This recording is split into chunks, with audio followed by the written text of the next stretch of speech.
You might be thinking, identity, that's just who I am, right? It's what I am and that's it.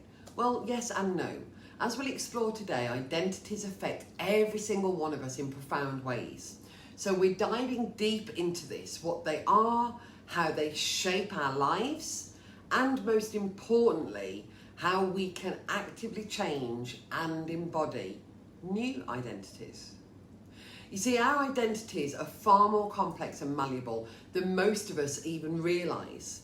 And that's incredibly empowering because it means we have the ability to shape who we are and who we're becoming. But here's where it gets really interesting. We're also going to be looking at how limitations play a role in this process. Yes, you heard that right, limitations. Often they're seen as obstacles, but today we're going to flip that script and see how limitations can actually be powerful tools in reshaping our identities.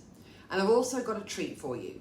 As always, I'll be sharing 3 practical, powerful tools that you can start using today to recognise your current identity and guide yourself towards becoming the person you would love to be.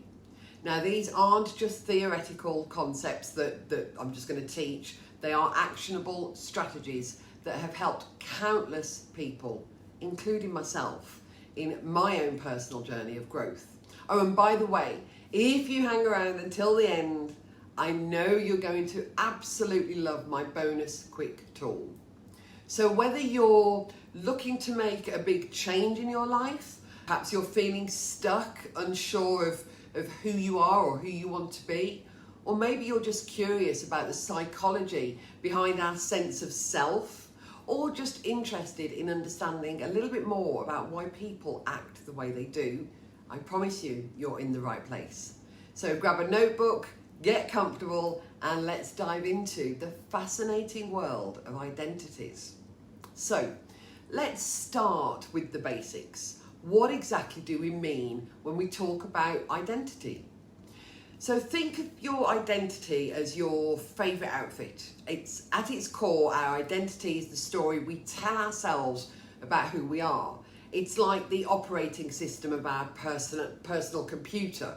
It runs in the background. It's influencing everything that we do, often without us even realising it. Our identity is made up of different pieces that all come together to make you, you. Now, these pieces include what you believe about yourself and the world, what's important to you, things that you've experienced, the roles that you play in your life, like being a student, a friend, a mum, a soccer player, football player, whatever it might be, and the groups that you belong to. So let's break this down with an example. So meet Sarah. And yes, I just made her up, but I'm sure there are many Sarahs out there who may actually relate. But Sarah identifies as a dedicated teacher, so that's her role, an environmentalist, that's part of her values, a daughter and a sister, part of her relationships, an introvert who loves deep conversations, that's part of her personality trait, and a survivor of a difficult childhood, that's part of her experience. All of those things make up Sarah's identity. They affect how Sarah acts, the choices that she makes, and how Sarah sees the world. As a teacher, she might feel a strong sense of responsibility towards her students. As an environmentalist, she might make choices to reduce her carbon footprint. As an introvert, she may prefer small gatherings to large parties. But here's where it gets really interesting. Let's say Sarah decides to run a marathon. Suddenly, she starts to incorporate runner into her identity. This new aspect of her identity might influence her to wake up earlier, change her diet, join a running club, and maybe even inspire her students to be more active. This example shows us 2 crucial things about identity. We're not just one thing, but we're a combination of many different parts. And secondly, we can change our identities. We can add new parts, let go of old parts, or change the existing parts. So understanding this is super powerful. It means that if there are things about yourself, about you, that you want to change, you can. It's not always easy and it doesn't happen overnight, but it is possible. So if there are aspects of yourself that you're not happy with, or if there are new qualities that you would love to embody, you have the power to make those changes. And we will come on to that, but first let's talk about something that might sound a little bit weird to begin with, and that's how limits can help us change who we are. When we think about changing ourselves, we usually don't think about limits, right? We often see limits as things that stop us from doing what we want. But what if I told you that limits can actually be super helpful? Let's explore why using what I call the 4 C's, center in, creativity, commitment, and clarity, can help. So limits help us center in. When we can't do everything, we have to choose what's really important. It's like having a dinner party, for example, with only 8 places. You become really conscious and choose who you're going to invite, right? And then secondly, limits make us creative. When we can't do things the easy way, we have to think outside of the box and think of new ideas. And this is why some of the most innovative solutions come from those who didn't have a huge amount of stuff to work with. Limits also increase commitment. When something is hard to get, we often want it more. It's like when you have to save up for something for a long, long time to buy whatever it is you wanted. You often appreciate it far more when you finally get it. It's the difference between being handed something on a plate and earning it through effort. And then limits also can give us clarity. Limitations help us clarify what we really want. They make us ask, what's really important to me? This helps us figure out who we really want to become. Let me share a personal story to illustrate this. A few years ago, I decided I wanted to become a writer. But with my business and family responsibilities and commitments, I felt like I had no time. This limitation seemed like a huge obstacle at first. But then I decided to embrace it. I set a limitation for myself. I would write for just 30 minutes every day, no matter what. This constraint did several things. It forced me to get centered. With only 30 minutes, I couldn't afford to procrastinate or get distracted. It sparked creativity. I had to find ways to maximize those 30 minutes, which led me to develop better writing habits. It also helped to strengthen my commitment, showing up every day, even for just 30 minutes. It reinforced my identity as a writer, and it provided clarity. This daily practice helped me realize how important writing was to me, clarifying my priorities. Now you might be thinking, that's great, but how do I apply this to my life? And it's a great question. So here are some ways you can use limitations to your advantage. So think about the time limitations, like in my example, set specific time limits for activities related to your desired identity. This could be 30 minutes of exercise, 15 minutes of meditation, or an hour of learning a new skill, whatever it is. And then secondly, look at the resource limitations. Work with what you have. Want to become a chef but can't afford fancy ingredients? Okay, so challenge yourself to create gourmet meals with simple ingredients. And then if there's a skill limitation, embrace being a beginner. If you're learning a new language, challenge yourself to have a conversation using only 50 of the most commonly used words. And if it's a social limitation, spend more time with people who are like who you want to be. If you want to be more active, hang out more with people and friends who love sports. In essence, spend more time with people who embody those habits and qualities that you would love. Remember, the goal isn't to limit yourself forever. These tools are there to help you focus your efforts and clarify your priorities as you work on becoming who you would love to be. So as we move forward, I encourage you to look at the limitations in your life with fresh eyes. How can you turn them into advantages? So how can they help you become the person that you would love to be? Now we'll explore 3 practical tools that will help you recognize your current identities and guide you towards embodying a new one. And yes, we'll be using some of these limitation principles in those tools. So at the start of today, I promised you 3 tools to help you understand who you are and guide you towards becoming who you would love to be. These aren't just theories, okay? They're not just theoretical concepts. They're practical exercises that I promise you can start using today. The first tool is what I call the identity map. This is a simple but powerful exercise to help you recognize your current identities, who you are right now.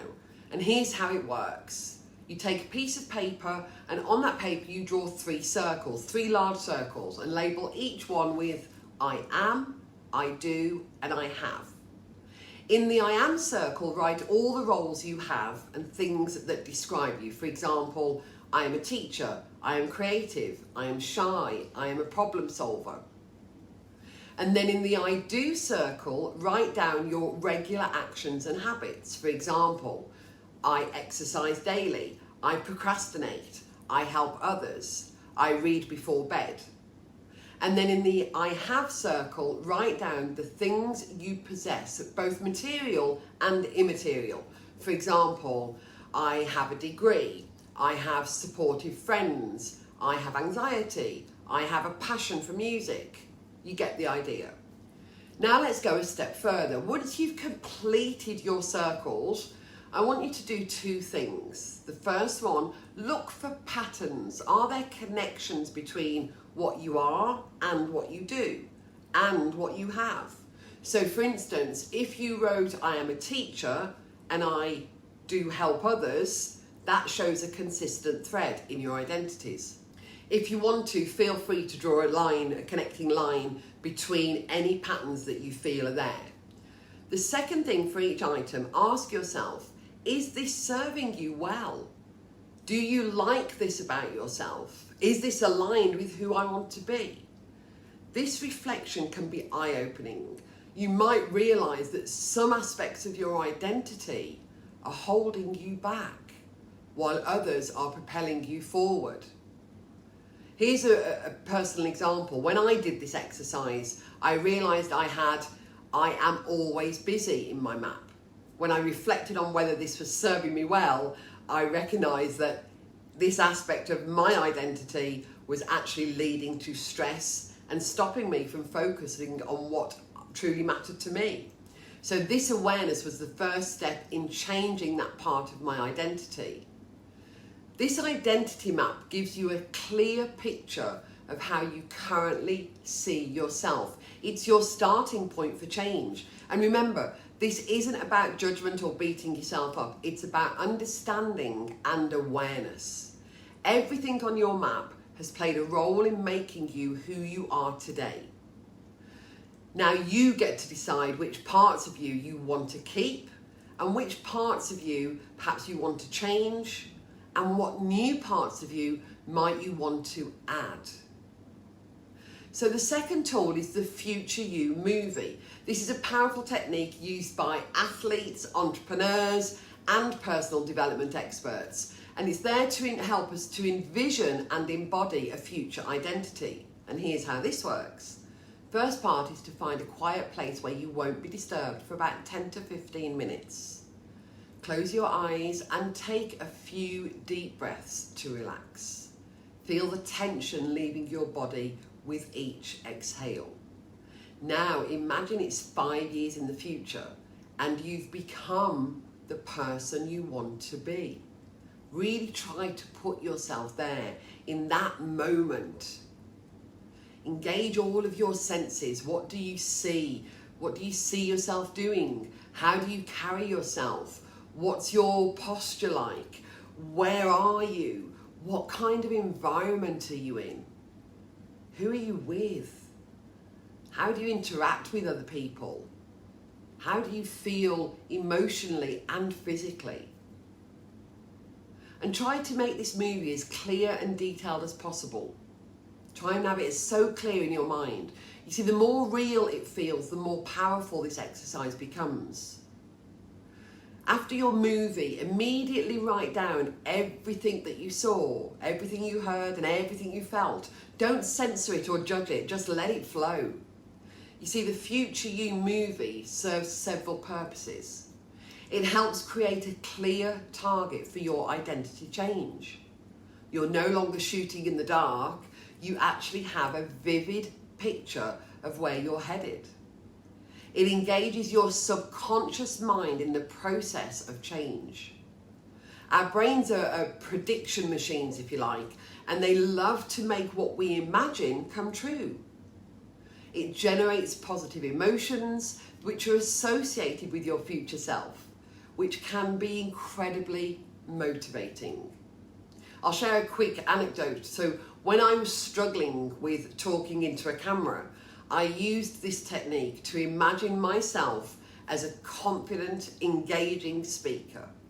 I imagined the feeling of being there, connecting with the audience through the lens and sharing ideas that mattered.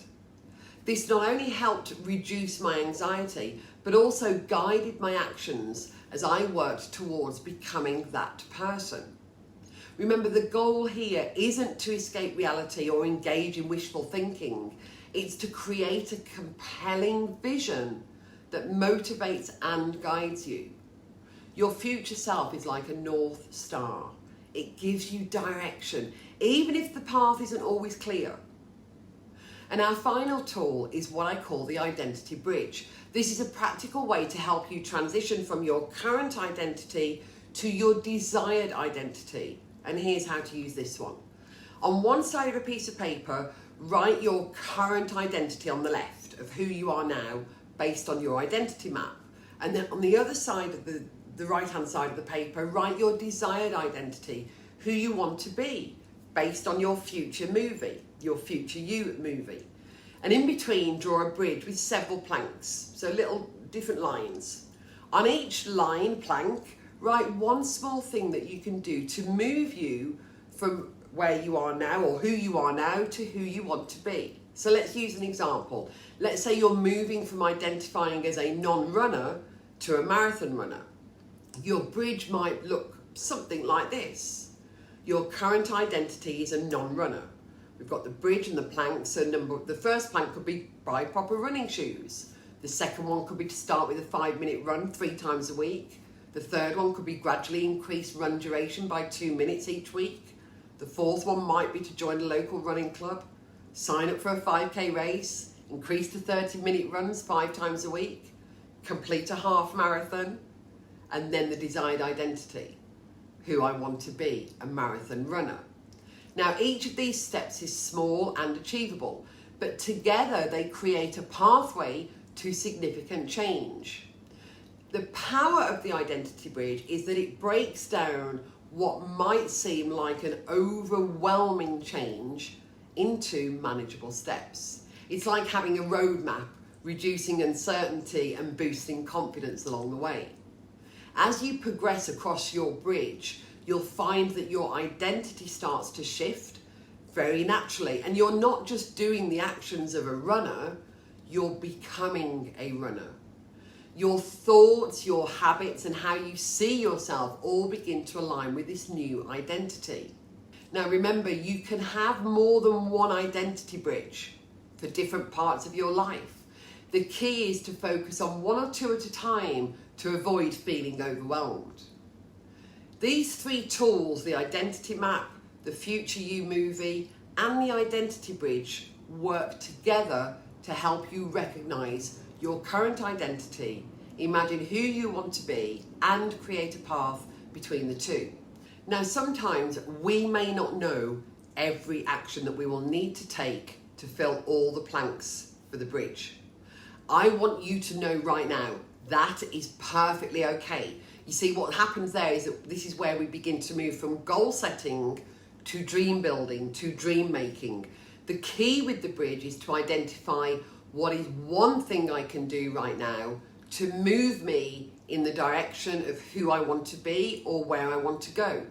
When we take that first action, even if we don't know the second or the third, I guarantee it will be revealed when we have done the first. Think back over your life for a moment. When you've had a goal or a dream, you may not have known all the steps when you started to do it, when you decided for it, but you kept moving forward as the next step became clear. And this is the same.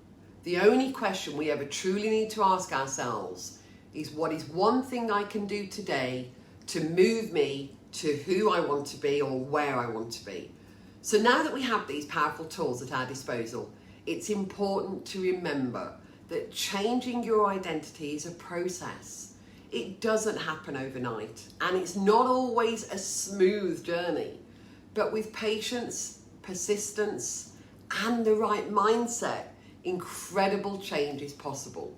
Here are some key points to keep in mind as you embark on this journey. Firstly, be patient with yourself. Change takes time.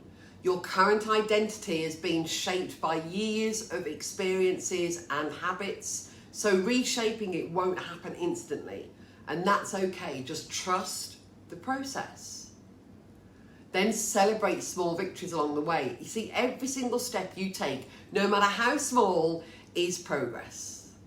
Did you go for a run when you didn't feel like it? Celebration time. Did you speak up in a meeting when you usually stay quiet? That's worth acknowledging. And then also expect some setbacks and learn from them instead of maybe getting discouraged. So setbacks are not failures, remember, they're opportunities to learn and grow. If you slip back into old patterns, don't beat yourself up. Instead, ask yourself what you can learn from the experience. And then surround yourself with people who support your new identity. The people around us have a huge influence on who we are. So try to spend time with people who are like who you want to be or who encourage you to grow. Also, regularly revisit and adjust your goals and dreams. As you grow, so will they. As you make progress, you might find that some of those desired identities change or become clearer still. And again, that's perfectly normal. So use the tools we've discussed to reassess and adjust your path as needed.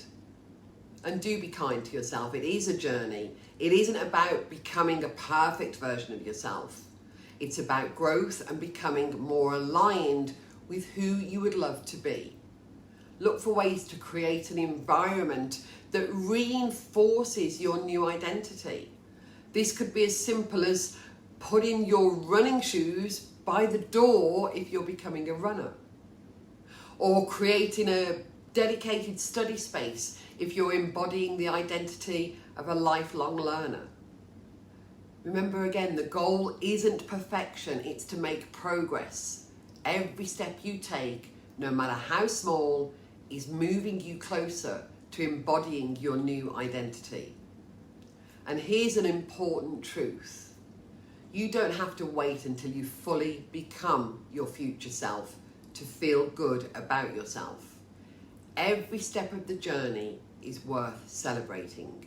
You're growing, you're learning, and you're becoming more and more like the person you want to be every single day. Wow, we've covered a lot today. And we've also talked about what identities really means, how limits can actually help us change rather than hinder. And we've explored 3 awesome tools to help us understand who we are and become who we want to be. Remember, the identity map helps us see who we are right now. The Future You movie helps us imagine who we want to become. And the identity bridge helps us create a path between the two. Oh, I almost forgot. At the very beginning, I promised you a bonus tool. So it's called the identity mantra. So the identity mantra is a short phrase that reminds you of who you want to be.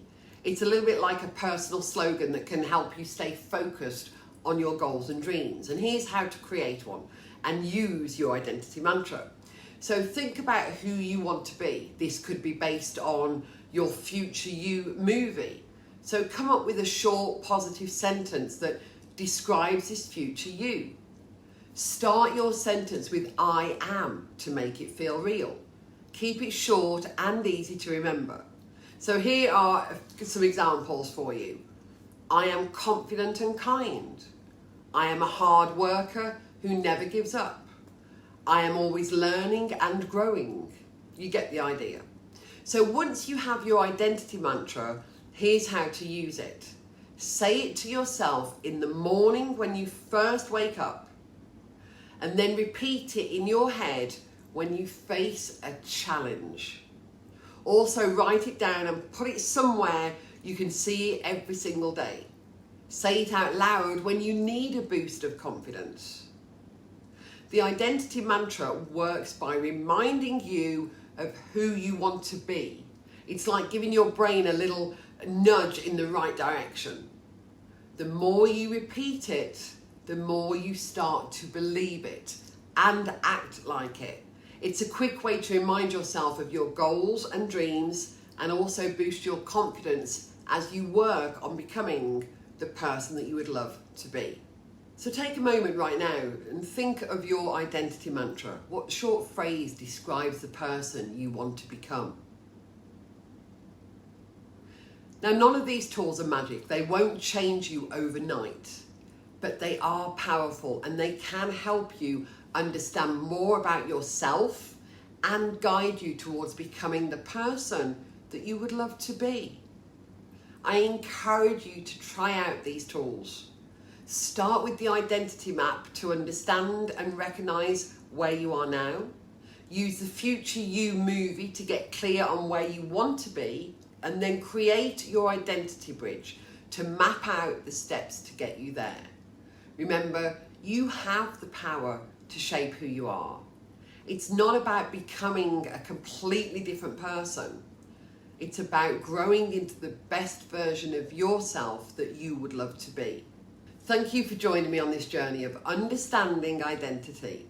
If you found this helpful, please, as always, give this video a thumbs up and subscribe for more content like this and other personal development techniques. And don't forget to share your experiences in the comments below.